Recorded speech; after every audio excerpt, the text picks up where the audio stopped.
Hello friends, I'm back with a new video in which I will be explaining you the first chapter of Atomic Habits. Basically, I decided to explain the 16th chapter as I have read. Sorry. Basically, I have decided to explain the 15th chapter today. As you know, I have uploaded the whole 14th chapter. So in successive manner I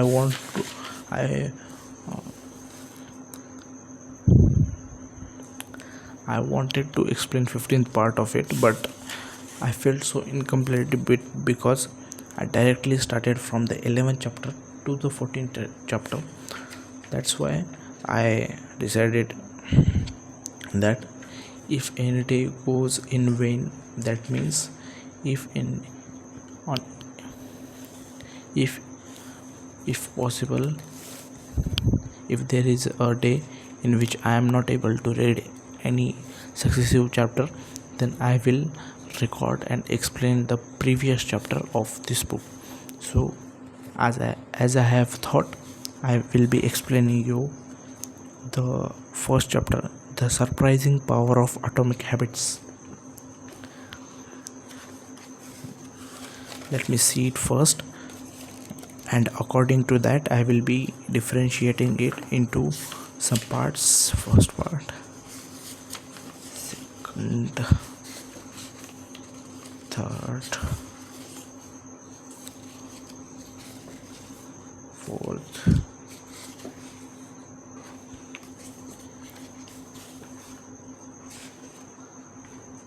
fifth. So there will be 5 parts in this first chapter, and I will be recording it according to my convenience. I don't think you will get bother of it. So till now, I'm going to explain you first chapter. As you can see here, it is named as Surprising Power of Atomic Habits.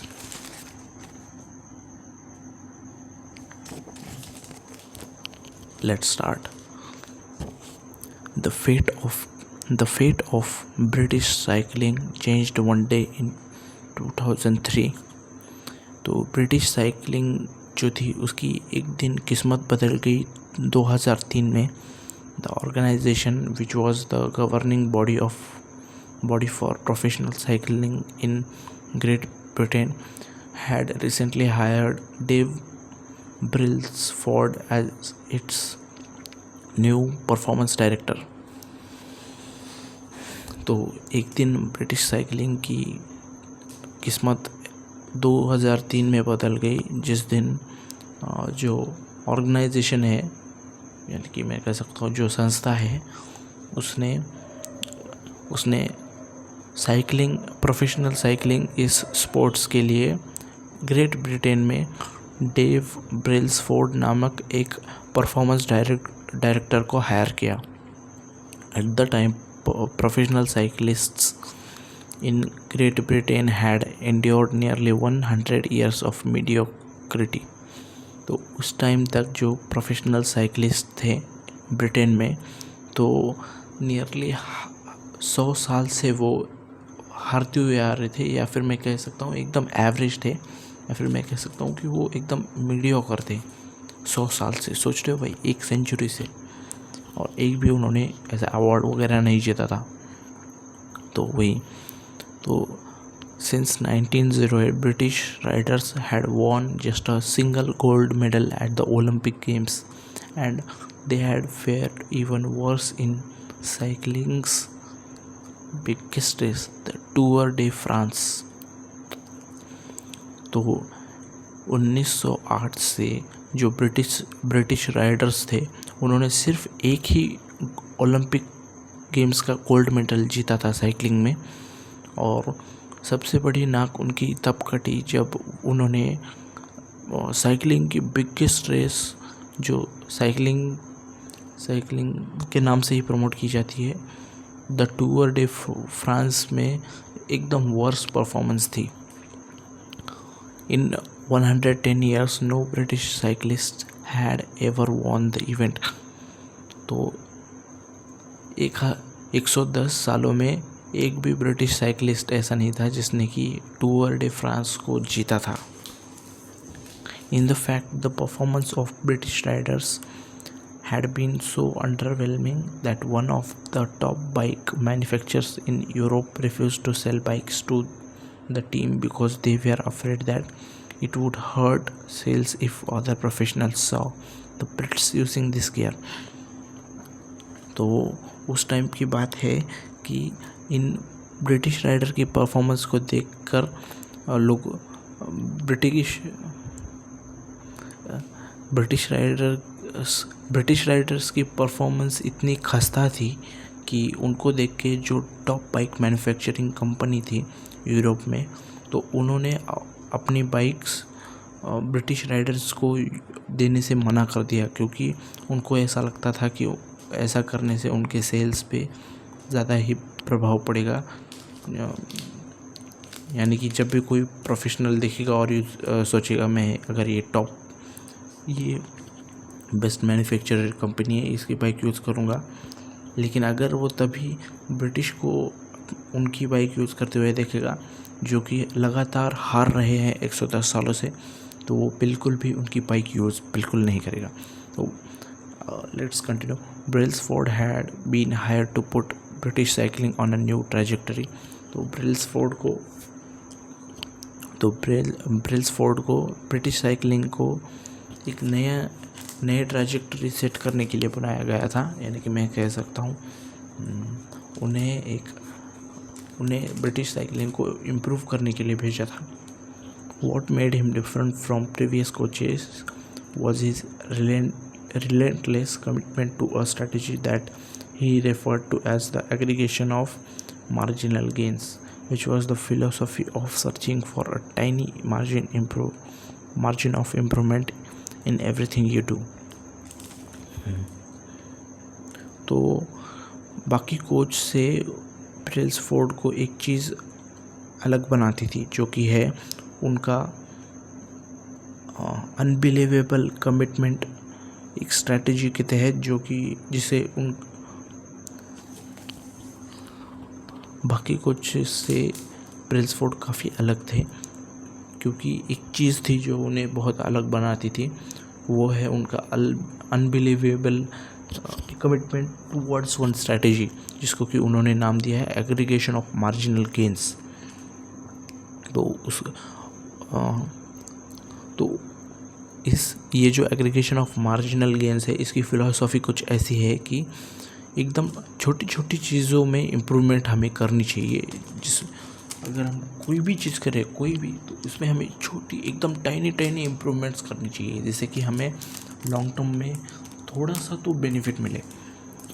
Brailsford said the whole principle came from the idea that if you broke down everything you could think of that goes into riding a bike and then improve it by 1%, you will get a significant increase when you put them all together. मैं इसे हिंदी में translate करूँगा.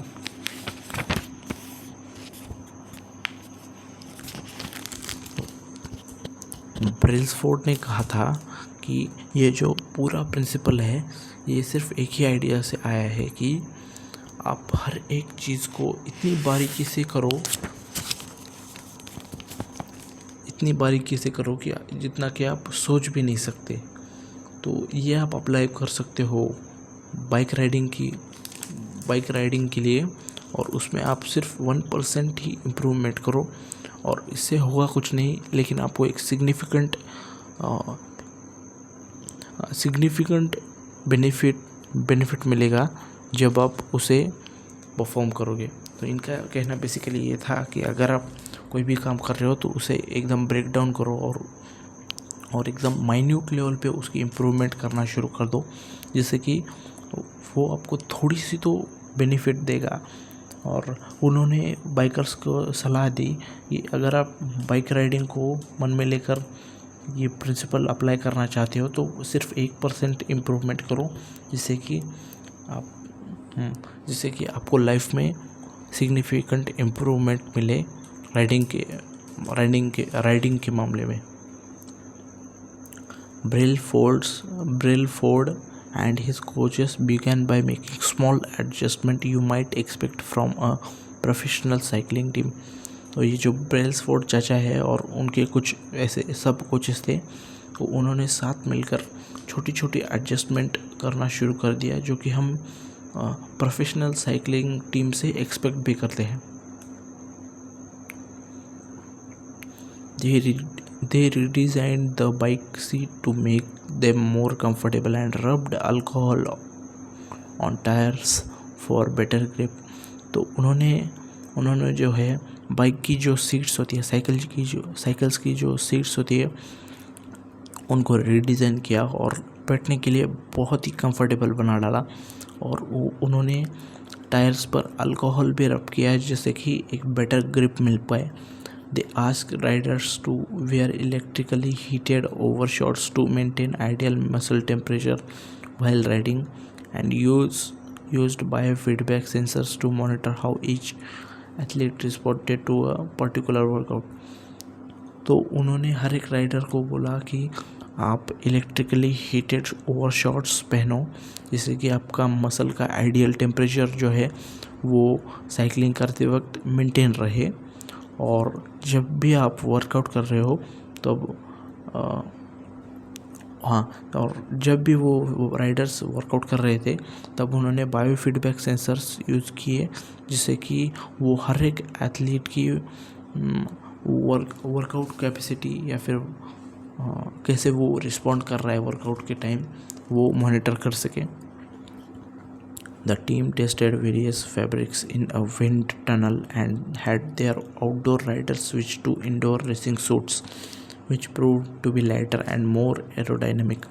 तो ये जो team थी जो कि टेस्टिंग कर रही थी, ये जो टीम थी उस टीम ने काफ़ी फैब्रिक्स ट्राई किए विंड टनल्स में, क्योंकि बेसिक सी बात है वहाँ पे कोई प्रॉब्लम होती होगी फैब्रिक के साथ।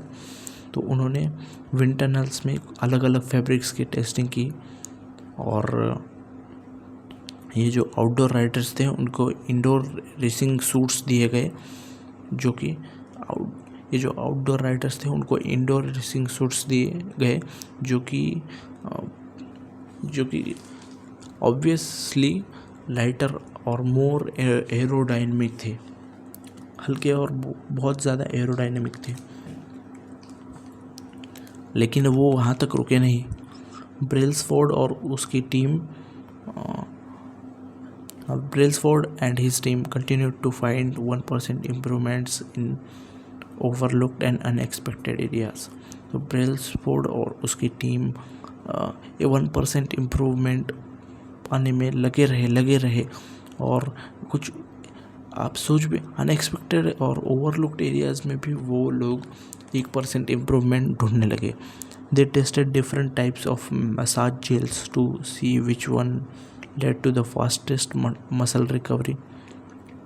तो उन्होंने डिफरेंट टाइप्स के मसाज जेल्स ट्राई करना शुरू कर दिया जिससे कि उनको पता चले किस जेल से फास्टेस्ट मसल रिकवरी होती है।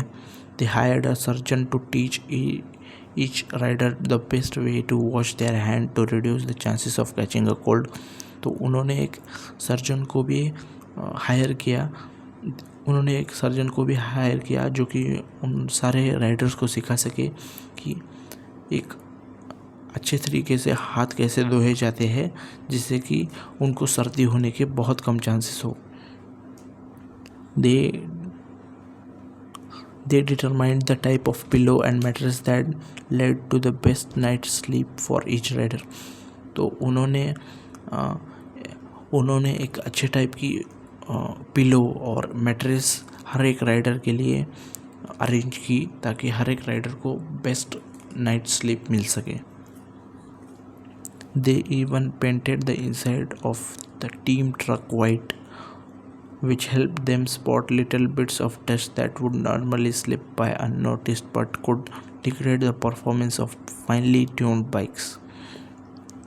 तो इतना ही नहीं, उन्होंने अपने टीम ट्रक के अंदर से वाइट पेंट करवाया जिससे कि उनकी बहुत ही हेल्प हुए, जिससे कि उनकी बहुत ही हेल्प हुई छोटे छोटे माइन्यूट डस्ट पार्टिकल्स को देखने में और उनको हटाने में, क्योंकि ये जो डस्ट पार्टिकल्स होते हैं वो एक अच्छे से फाइनली ट्यून्ड बाइक का भी परफॉर्मेंस एकदम ख़राब डिग्रेड कर सकते हैं. As these and hundreds of other small improvements accumulated, the results came faster than anyone could have imagined. और जैसा कि ये और ऐसे कई 100 छोटी छोटी इम्प्रूवमेंट एक जगह आके उनकी जो रिजल्ट्स है उनको फास्टर बना देती है. ये तो कुछ एग्जांपल थे, ऐसे और छोटे छोटे 100 इम्प्रूवमेंट्स, 100 से भी ज़्यादा हो सकते हैं.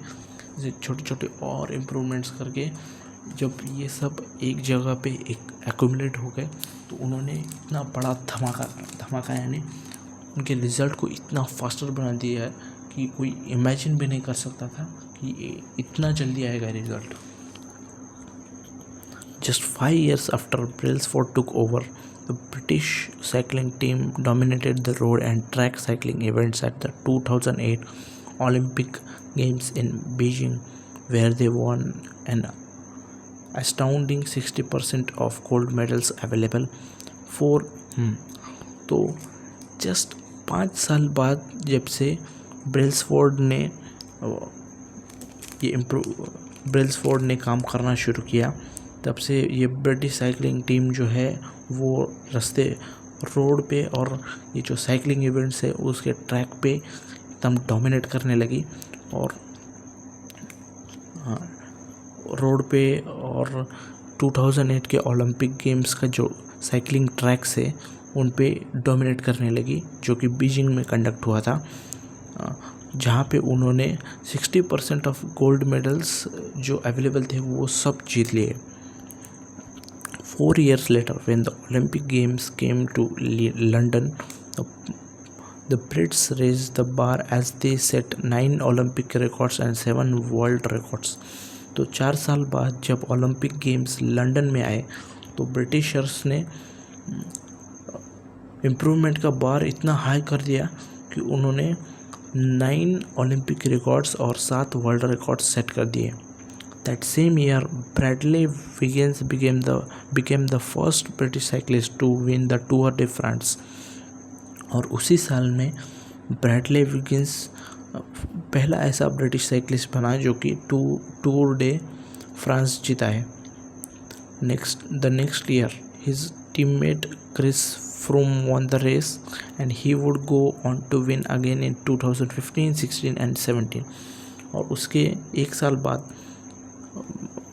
ब्रैडले विगिंस का टीममेट क्रिस फ्रूम जो है वो रेस जीता, और वैसे ही वो कंटिन्यूसली रेस जीता गया इन सालों में 2015, 2016 और 2017 में. हाँ, और उनका बहुत और इन सब के कंट्रीब्यूशन के बाद ब्रिटिश के पास 5 टूर डे फ्रांस विक्ट्रीज का रिकॉर्ड था 6 साल में. 6 साल में इन सब के पास 6 साल में इन सब की कंट्रीब्यूशन के तहत ब्रिटिशर्स के पास 5 टूर डे फ्रांस जीतने का रिकॉर्ड था. During the 10-year span from the 2007 to 2017, British cyclists won 178 World Championships and 66 Olympic or Paralympic gold medals and captured 5 Tour de France victories in what is widely regarded as the most successful run in cycling history. तो ये जो 10 year का ये जो एक decade का span है तो 2007 से लेकर 2017 तक, तो उसमें ब्रिटिश साइकिलिस्ट ने एक 178 वर्ल्ड चैम्पियनशिप जीते और 66 ओलंपिक और पैरालंपिक गोल्ड मेडल्स और 5 टूर डे फ्रांस विक्ट्रीज अपने नाम पर कर लिए. और ये सारे वर्ल्ड में most successful run in cycling history as declare हो गया था. ये सब कैसे हुआ? How does a team of previously ordinary athletes transform into world champions with the tiny changes that at first glance would seem to make a modest difference at the best? तो ये सब कैसे हुआ? एक ऐसी टीम जो कि पहले बहुत ही मीडियोकर थी, एवरेज थी, तो उन्होंने ऐसा क्या किया कि वो एकदम वर्ल्ड चैम्पियंस में ट्रांसफॉर्म हो गए, जस्ट कुछ छोटी छोटी चीज़ें बदल कर, जो कि पहली साइड में ऐसे लगते हैं कि अरे तू ऐसा कर रहा है, बस पहले साइड में ऐसा लगता है कि अरे इतनी छोटी चीज़ इसको कौन देखता है. Why do small improvements accumulate into such remarkable results, and how can you replicate this approach in your own life?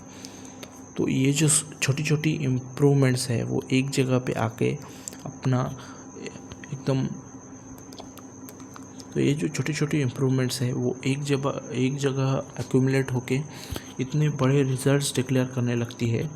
तो इन छोटी छोटी इम्प्रूवमेंट्स को आप अपनी लाइफ में रेप्लिकेट कैसे अप्रोच कर सकते हो, ये आप जानोगे नेक्स्ट वीडियो में. तो आज के लिए बस इतना ही था. अगर कोई समझा है, if anyone got the knowledge what I have been trying to spread throughout the video, then please don't forget to like, subscribe my channel, and as obvious, do one positive comment with which I will get motivated and will be motivated to stay consistent regarding making this type of videos. So if you are interested, please, and if you are not, thank you for watching till now. So thank you, bye bye.